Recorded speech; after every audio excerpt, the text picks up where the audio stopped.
The scale of Dell is pretty darned impressive. I mean, that's not really news, but whether in terms of its sheer revenue, sales and partner presence, or its representation in significant organizations where it serves 98% of the Fortune 500, it's a hard vendor to avoid.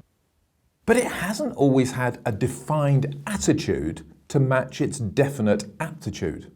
That's been changing for a while, however, and at the Dell Technologies Summit last week, we saw an all-grown-up version of the company that looks to be hitting its stride as the progeny, if you like, of technical optimism and open simplifying. The most pertinent thing in my view was not the breadth and depth of things, although more on that in a moment, but the succinct way in which the key things were conveyed. The longer I do this job, the more I'm convinced of an inverse relationship between the amount of time a vendor takes to introduce or explain something and the actual value of that thing.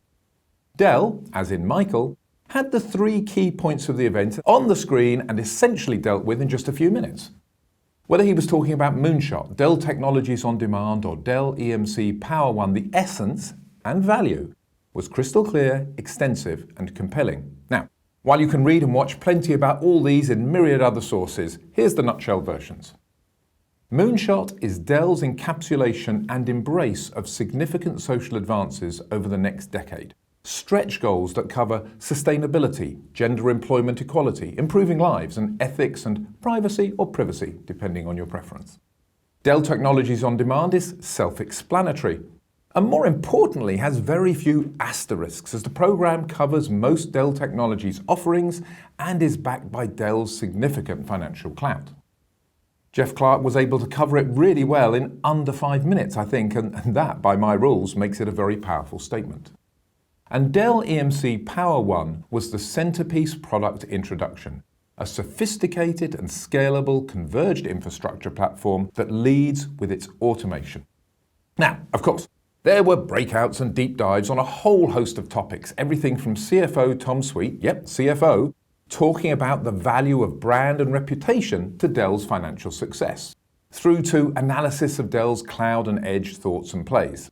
The former being a steady course on unifying multi-clouds to serve singular businesses and their specific needs. The latter being an early acknowledgement that the edge may be trendy right now, but the basics of IT physics don't change. As is so often the case with this sort of event, it's tone that matters just as much as content. And the tone was that of a capable and confident adult. Okay, so an adult with nearly $100 billion revenue and 22 million orders processed a year. But the takeaway is that Dell increasingly looks less like the sum of its various parts and increasingly like a coordinated and very solid IT vendor.